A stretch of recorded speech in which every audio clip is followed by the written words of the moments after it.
Hello everyone, welcome to exam cluster. मेरा नाम है निकिता एंड आज का वीडियो है how to improve our score in SSC season box. So if your score is stuck around 100 और 120, this video is for you. First of all, इस slide से pause करके आप मेरे कुछ रिसेंट एग्जाम में मेरा स्कोर पढ़ सकते हैं, then we will be further moving into the video. So some important points to consider while giving mocks. First thing is कि आप मेक श्योर करें कि आप जो जेन्युइन प्लेटफॉर्म्स हैं, जो रिलायबल प्लेटफॉर्म्स कंटेंट प्रोवाइड करते हैं, उनके मॉक्स दे रहे हैं। क्योंकि कुछ रैंडम प्लेटफॉर्म्स में आपको बहुत टफ क्वेश्चंस मिल जाएंगे, बहुत इररिलेवेंट कॉन्सेप्ट्स मिल जाएंगे जो आपके पेपर में कभी नहीं आने। तो अगर आप वैसे वाले क्वेश्चंस प्रैक्टिस करेंगे ना, तो वो ऑब्वियस है कि आप नहीं कर पाएंगे एंड आपका स्कोर कम आएगा, फिर आप डिमोरलाइज फील करेंगे। एंड एक मॉक प्लेटफॉर्म पे हमने एनरोल किया था ड्यूरिंग 2020 सीजे, तो उसके सॉल्यूशंस बहुत ज्यादा गलत होते थे। तो जब मॉक सबमिट करते वक्त स्कोर देखो तो फिर बहुत ही डिमोरलाइज फील होता था। एंड जब आप सॉल्यूशन ओपन होता है नेक्स्ट डे एंड सॉल्यूशन जाके देखो तो लगता था कि भाई जो हमने मॉक में ऑप्शन मार्क किया है वो सही था और उनका जो उन्होंने दिखाया है वो गलत था। तो इस तरीके से भी अच्छे प्लेटफॉर्म्स के मॉक दीजिए जो आपको अच्छा कंटेंट प्रोवाइड कर रहे हैं, जेन्युइन कंटेंट प्रोवाइड कर रहे हैं। And the most important thing is कि जब आप अपना मॉक मॉनिटर करने लगे, आपको वैसे तो 50% जब आपका सिलेबस कवर हो जाए तो रैंडमली कभी कभी वीकेंड्स पे मॉक देने शुरू कर देने चाहिए। बट जब आप रेगुलरली मॉक दे रहे हो, लाइक अब आपका 2 महीने बाद एग्जाम है, तो आई होप आपने अब मॉक्स देने रेगुलरली हर 2-3 दिन के गैप में शुरू कर दिए होंगे। तो अभी आपका एटलीस्ट 80% सिलेबस तो कवर होना चाहिए। जब सिलेबस ही नहीं कवर होगा तो फिर स्कोर कहाँ से आएगा? इसलिए मेक श्योर करिए कि आपका सिलेबस थॉरली कवर हो जाए, 80% syllabus at least. And then sectional mocks, short quizzes and Telegram quizzes. So ये मेरे साथ भी होता था एंड आई एम श्योर आप सबके साथ भी होता होगा कि हम वो क्वेश्चंस बाद में कर लेते हैं जो मॉक में होते हैं, बट ड्यूरिंग मॉक वो हमसे नहीं हो पाते हैं ड्यू टू टाइमर। जो प्रेशर टाइमर हमारे ऊपर क्रिएट करता है एंड उससे जूझने का एक ही तरीका है कि आप सेक्शनल क्विजेस प्रैक्टिस करिए, शॉर्ट क्विजेस प्रैक्टिस करिए। चलते चलते आप टेलीग्राम पे इंग्लिश के क्विजेस आते हैं, जीएस के क्वेश्चंस आते हैं, उनको दे सकते हैं। इस तरह से जो टाइम बाउंड मैनर में क्वेश्चन करने का हैबिट है वो आपके अंदर डेवलप होगा। And the next thing is have patience and practice calmness. ये मेंस के टाइम पे हमने सीखा है and it is very helpful कि जब आप क्वेश्चन पढ़ रहे हो ना तो अपने माइंड को थोड़ा सा काम रखो। क्योंकि जब आप बहुत ज्यादा प्रेशर में क्वेश्चन को पढ़ते हो ना तो फर्स्ट रीडिंग में आपको क्वेश्चन ही नहीं समझ में आता एंड समटाइम्स आप क्वेश्चन में क्या पूछा है वो भी आप प्रॉपर्ली नहीं पढ़ते हो, बस ऐसे ही क्वेश्चन देख के तुरंत करने शुरू कर देते हो। एंड देन उन्होंने डायमीटर पूछा होता है, हम रेडियस मार्क करके चले आते हैं, या फिर उन्होंने x/4 या √x पूछा होता है, हम x की वैल्यू लगा के चले आते हैं। तो इसलिए अपने माइंड को थोड़ा सा स्लो करिए। लाइक क्वेश्चन सॉल्व करने में आपको स्लो नहीं करना है, बस क्वेश्चन को पढ़ते टाइम थोड़ा सा अटेंटिव हो जाइए, काम रहिए। इससे आपकी जो सेकंड रीडिंग, थर्ड रीडिंग में टाइम जाता है ना वो बचेगा। फर्स्ट रीडिंग में ही समझ जाओगे कि क्वेश्चन पूछ क्या रहा है, क्वेश्चन की डिमांड क्या है, एंड ऑप्शंस को भी अच्छे से पढ़ लोगे। इंग्लिश में भी कई बार ना एंटोनिम सिनोनिम में कंफ्यूजन हो जाता है एंड डायरेक्ट इनडायरेक्ट के भी बहुत सीधी से क्वेश्चन गलत हो जाते हैं जस्ट बिकॉज सारे ऑप्शंस को हमने प्रॉपर्ली रीड नहीं किया होता। तो ये आपको कामनेस प्रैक्टिस करनी है नेक्स्ट मॉक जब से आप दें कि आपको फर्स्ट रीडिंग में ही क्वेश्चन समझने की कोशिश करनी है। Then analysis. So as I always say कि मॉक्स, नंबर ऑफ मॉक्स से ज्यादा इंपॉर्टेंट है कि आप जो मॉक्स दे रहे हो उनको एनालाइज कर रहे हो प्रॉपर्ली कि नहीं। ये स्टार्टिंग में मेरे अंदर भी था एंड मेरे कुछ फ्रेंड्स के अंदर भी है कि अगर उन्होंने एक मॉक दिया एंड उसमें उनका स्कोर कम आया तो वो तुरंत ही दूसरा मॉक देने बैठ जाते हैं, उसको वो एनालाइज नहीं करते हैं। अगर नेक्स्ट मॉक में उनका स्कोर अच्छा आ गया उससे तो फिर वो बहुत खुश हो जाते हैं, फिर वो दोनों का ही एनालिसिस नहीं करते एंड बाई चांस उसमें उसका कम आ गया तो फिर वो डिमोरलाइज हो जाते हैं। तो ऐसा नहीं करना है। एक मॉक दिया, पहले उसका प्रॉपर एनालिसिस करना है एंड एटलीस्ट 30 मिनट्स आपको देने हैं एनालिसिस के लिए। हम क्या करते थे, मॉक दे के उठे, 5 मिनट्स का ब्रेक लिया, उसके बाद बैठ के उसका एनालिसिस। एंड उसके लिए सबसे पहले एक कॉपी बना लीजिए, उसको 4 सेक्शंस में डिवाइड कर लीजिए, maths, English, GS, reasoning. And जो भी आपके क्वेश्चंस गलत हुए या फिर आपने नए कॉन्सेप्ट सीखे, जो क्वेश्चंस आप नहीं कर पाए, उनको उसमें नोट डाउन करिए। एंड नेक्स्ट मॉक देने से पहले वो सारी मिस्टेक्स एटलीस्ट एक बार गो थ्रू कर लीजिए, या फिर जो आपने कॉन्सेप्ट्स नोट किए कि आपके आर्टिकल्स गलत हो गए जस्ट इन केस पॉलिटी में, तो सारे आर्टिकल्स एक बार फटाफट से देख लीजिए। या फिर आपका मैथ्स में मेंसुरेशन का कुछ फॉर्मूले भी इस क्वेश्चन गलत हो गया तो एक बार मेंसुरेशन के फॉर्मूले गो थ्रू कर लीजिए। इस तरह से नेक्स्ट मॉक में वही मिस्टेक आपसे फिर से रिपीट नहीं होगी एंड ऐसे छोटे छोटे चंक्स में जब आप इंप्रूव करते जाएंगे तो ultimately it will be a great improvement. Then a small diary और कॉपी, इसको हम स्कोर मॉनिटर करने के लिए रखते थे कि हाँ स्कोर इम्प्रूव हो रहा है कि नहीं है, सबसे ज्यादा किस सब्जेक्ट में मेरा स्कोर कम जा रहा है। सी जीएस में तो बहुत ज्यादा अप डाउन होता रहता है, कई बार ऐसे क्वेश्चन आते हैं जो हमने सारे पढ़ रखे होते हैं, कई बार ऐसे क्वेश्चन आते हैं जिनमें हमें कुछ भी आइडिया नहीं होता है। बट जो बाकी 3 सब्जेक्ट है उसमें आप शॉर्ट 135 140 स्कोर कर सकते हो। इसलिए मेक श्योर करिए कि आप जो ये 3 सब्जेक्ट्स है ना उनमें अपनी एक्यूरेसी डेवलप करिए, उनमें ज्यादा से ज्यादा अपने अटेम्प्ट बढ़ाइए और एक्यूरेसी बढ़ाइए। मैथ्स, रीजनिंग, इंग्लिश को आप जितना चाहे उतना बेटर कर सकते हैं। एंड देन आपको जीएस को भी अच्छा करते चलना है, जो इंपॉर्टेंट टॉपिक्स हैं उनको करते चलना है। इसलिए स्मॉल डायरी बनाइए एंड उसमें लिखते जाइए कि आपका स्कोर कैसा आ रहा है या कौन से टॉपिक्स है जो आपसे बार बार गलत हो रहे हैं, एंड देन उन्हीं टॉपिक्स को, उन्हीं कंसेप्ट को फिर से आपको रिवाइज करना है। Now let me tell you कि नवरात्रि सेल चल रही है एग्जाम क्लस्टर के प्लेटफॉर्म पे। तो जो भी जीए का कोर्स है, ऋषिकेश सर जो आपको पूरा जनरल अवेयरनेस पढ़ा रहे हैं, एंड जो जीके के सुपर शॉर्ट नोट्स हैं वो सारे आपको डिस्काउंट पे मिल जाएंगे 10% ऑफ पे 5 अक्टूबर तक।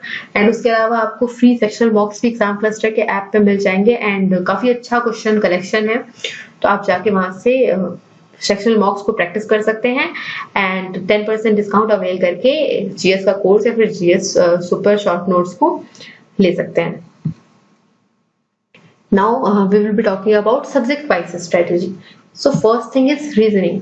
रीजनिंग में कुछ पर्टिकुलर टॉपिक होते हैं जिनमें हमसे बार बार गलतियां होती हैं। फॉर एग्जाम्पल आपको फिगर काउंटिंग के लॉजिक्स नहीं पता तो फिर आप वहां पे गलती कर दोगे, एंड मे बी कोई डाइस या फिर क्यूब का क्वेश्चन आ गया जो अब आने लगे हैं लास्ट टाइम से, एंड इस बार भी मे बी मेंस में रीजनिंग में आ जाए, तो उसका अगर आपने कंसेप्ट नहीं पढ़ रखा तो वो आपसे गलत हो जाएगा।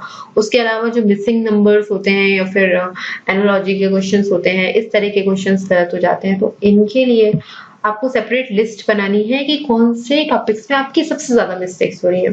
उसके बाद आप चाहें तो कुछ वीडियोस देख सकते हैं। हमने आपको कुछ अच्छे टीचर्स पहले भी वीडियोस में बता रखे हैं, जो बुक्स एंड रिसोर्सेज वाला वीडियो था, तो आप कुछ वीडियोस देखिए, डेवलप करिए एक अप्रोच की टीचर्स कैसे उन क्वेश्चन को टैकल करते हैं एंड आप कैसे उन्हें टैकल कर रहे हैं, आप कैसे टाइम बचा सकते हैं। एंड उसके बाद जो लास्ट 2-3 साल के उस पर्टिकुलर टॉपिक के क्वेश्चंस है ना वो आपको टेलीग्राम पे भी मिल जाएंगे। अदरवाइज अगर आपने पिनाकल की या फिर किरण की बुक ले रखी होगी तो उसमें भी आपको टॉपिक वाइज कंपाइलेशन मिल जाएगा, तो उसमें लास्ट 2-3 साल के ही उस चैप्टर के क्वेश्चंस लगा लीजिए, ताकि आपको उस चैप्टर से फिर आपको बहुत सारे लॉजिक्स आपके माइंड में अपने आप क्लिक करने लगेंगे जब आप बहुत सारे क्वेश्चंस प्रैक्टिस कर लेंगे। And then sectional quizzes. रीजनिंग में सेक्शनल क्विजेस बहुत इंपॉर्टेंट होते हैं। आप जितने ज्यादा सेक्शनल क्विजेस देते रहेंगे आप उतने ज्यादा टाइम बाउंड मैनर में चीजों को करने लगेंगे एंड आपके माइंड में लॉजिक्स भी बहुत जल्दी जल्दी क्लिक करने लगेंगे। इसलिए ट्राई करिए कि आप sectional quizzes as much as possible देते रहें। Now quant. सो क्वांट में सबसे पहले तो आपको अपनी कैलकुलेशन स्किल्स और स्पीड बढ़ानी है। इसके लिए आप daily, as I always say, कि आप 10-15 minute basic addition, multiplication and subtraction, division ये सब प्रैक्टिस कर सकते हो। एंड जो बेसिक परसेंटेज वैल्यूज हैं या फिर जो इम्पोर्टेंट फॉर्मूलाज हैं उनको आप नोट डाउन करके रेगुलरली रिवाइज कर सकते हो। एंड जो चैप्टर्स आपसे बार बार गलत हो रहे हैं ना उनको नोट डाउन करो। जैसे हमने पहले भी बोला आपको, ये मेरे साथ, हम अपना एग्जांपल देके बताते हैं कि मेरे साथ अलजेब्रा के क्वेश्चंस बहुत गलत होते थे। उसके अलावा एवरेज और ट्रिगो, इनके क्वेश्चंस में से बहुत ज्यादा गलत होते थे। एंड इसके लिए जब बार बार मॉनिटर करने लगे हम कि भाई लास्ट के 3 मॉक्स से एवरेज के ही क्वेश्चन गलत हो रहे हैं, तो एक बार बैठ के एवरेज को पूरा अच्छे से टीचर्स से पढ़ लीजिए या फिर आपके अगर नोट्स बना रखे हैं उन नोट्स से पढ़ लीजिए एंड उसके जो लेटेस्ट 1-2 साल के क्वेश्चंस हैं वो लगा लीजिए। तो फिर आगे आपसे अलजेब्रा के क्वेश्चन या फिर जो भी आपका वीक चैप्टर है उसके क्वेश्चन फिर से गलत नहीं होंगे।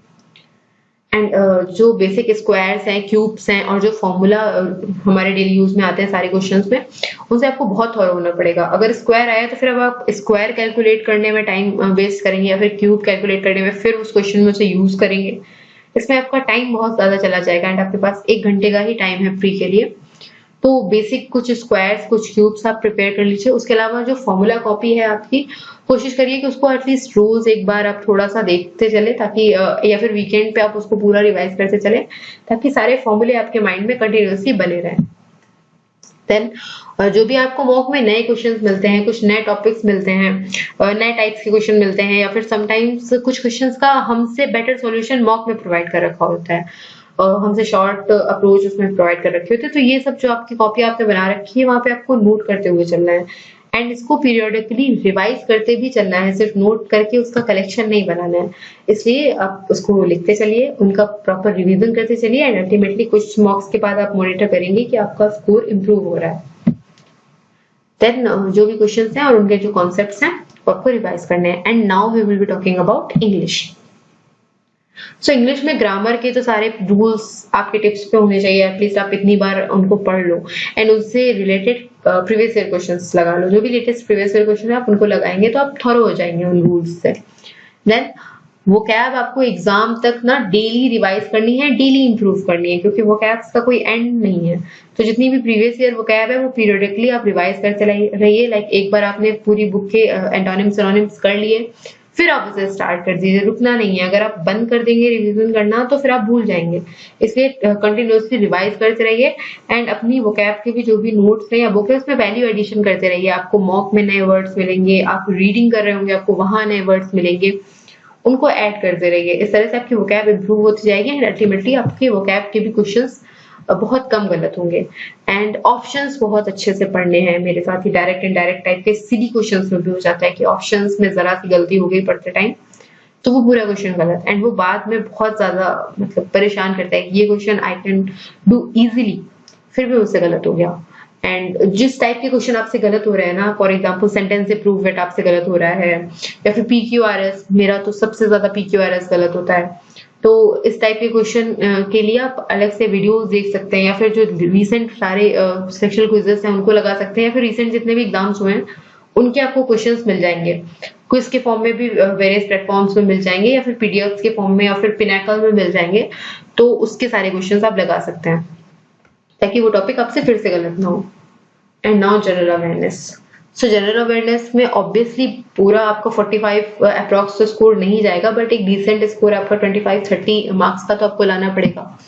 उसके लिए जो स्टैटिक टॉपिक्स हैं उनको मेक श्योर करिए कि आपने बहुत अच्छे से कर रखा है, लाइक जितनी भी हिस्ट्री, एशियंट, मेडिवल, मॉडर्न के इंपॉर्टेंट चीजें हैं। उसके अलावा ज्योग्राफी का जो बहुत इंडियन ज्योग्राफी का जो बहुत क्रूशियल पार्ट है एंड पॉलिटी में जो बहुत इंपॉर्टेंट अमेंडमेंट्स, आर्टिकल्स, इस तरह के टॉपिक्स हैं, ये सारे आपने कर रखे हैं। उसके अलावा स्टैटिक जीके के जो टॉपिक्स होते हैं, स्टैटिक जीके के कुछ टॉपिक्स से बहुत ज्यादा क्वेश्चन आते हैं। For example art and culture का काफी ज्यादा अच्छा वेटेज होता है, तो आप लिस्ट बना के एटलीस्ट उन टॉपिक्स को कर लीजिए, उनको बार बार रिवाइज करिए ताकि उस टॉपिक के क्वेश्चन आपसे गलत नहीं हो। एंड करंट अफेयर्स, ऑब्वियसली 6 से 7 क्वेश्चन, कभी कभी 8-9 क्वेश्चन भी आपको देखने को मिल जाएंगे करंट अफेयर के। तो करंट अफेयर्स आपको करते चलना है, बहुत ज्यादा टाइम नहीं देना है, जैसा कि हमने पिछले वीडियो में भी बताया था आपको। बट करंट अफेयर्स को रेगुलरली आपको पढ़ते चलना है, एटलीस्ट 15-20 मिनट भी डेली आप पढ़ेंगे या फिर वीकेंड पे आप वीकली करंट अफेयर पढ़ेंगे या मंथ एंड पे आप मंथली करंट अफेयर्स करते चलेंगे, तो इस तरीके से भी आपका करंट अफेयर होता रहेगा। एंड एटलीस्ट 8 मंथ्स का आपको या फिर 1 ईयर का अगर आपसे हो सके तो करंट अफेयर देख लेना है, क्योंकि ये बहुत अनप्रेडिक्टेबल है। पिछली बार काफी पुराना करंट अफेयर पूछ दिया था उन्होंने। देन अभी मेंस में तो 1/3 नेगेटिव मार्किंग होने वाली है एंड प्री में भी अच्छी नेगेटिव मार्किंग होती है, इसलिए ना जीएस में आपको ब्लाइंड गेसेस नहीं करने हैं। एटलीस्ट अगर आपने 2 ऑप्शन एलिमिनेट कर लिए तब फिर आप उसके लिए जाइए, बट अगर आपको कुछ भी आइडिया नहीं है क्वेश्चन का तो फिर ब्लाइंड गेसेस मत करिए, क्योंकि फिर आपके मार्क्स जो है वो नेगेटिव मार्किंग में चले जाएंगे। तो कोशिश करिए कि आप 2 ऑप्शंस एलिमिनेट कर लें, उसके बाद जो 2 ऑप्शंस रहते हैं उनमें बहुत ही, अगर आपको गेस मारना है तो बहुत ही कैलकुलेटेड सा रिस्क लीजिए। बस ऐसे ही सारे क्वेश्चंस करने के लिए, अपने अटेम्प्ट्स बढ़ाने के लिए सारे मार्क मत करके आ जाइएगा, जीएस में स्पेशली, क्योंकि इसमें सारा नॉलेज तो हमें नहीं होता है ना, सारे क्वेश्चंस तो बहुत ही रेयर लोग अटेम्प्ट करते होंगे। And that's all about the video. So I hope आपको इससे हेल्प मिली होगी, आप कैसे अपने स्कोर को इम्प्रूव कर सकते हैं। उसके अलावा अगर आपकी कोई क्वेरी है तो feel free to ask in comment section. And yes, Navratri sale चल रही है तो उसका बेनिफिट उठाइए, जाकर जीएस कोर्सेज को एनरोल कर लीजिए। आपको जनवरी तक सारा जो भी टॉपिक्स हैं अच्छे से करा दिए जाएंगे। वहां पे ऋषिकेश सर आपको पढ़ाएंगे, उन्होंने ऑलरेडी यूपीएससी प्री क्लियर कर रखा है, तो बहुत थॉरोली आपको पढ़ाया जाएगा। एंड उसके अलावा जीएस के जो सुपर शॉर्ट नोट्स हैं वो भी आप ले सकते हैं, तो वो आपको बहुत हैंडी होंगे अगर अभी आपका कोई एग्जाम है रिवीजन के लिए, या फिर आपका सीजीएल आ रहा है उसके लिए भी लास्ट मोमेंट रिवीजन के लिए वो बहुत हैंडी होंगे, क्योंकि बहुत शॉर्ट क्रिस्प नोट्स है वो। And yes, free sectional quizzes जो एग्जाम क्लस्टर पे है उनको जरूर ट्राई करिएगा। कोई क्वेरी हो तो कमेंट बॉक्स में पूछ लीजिएगा। That's all the best, thank you.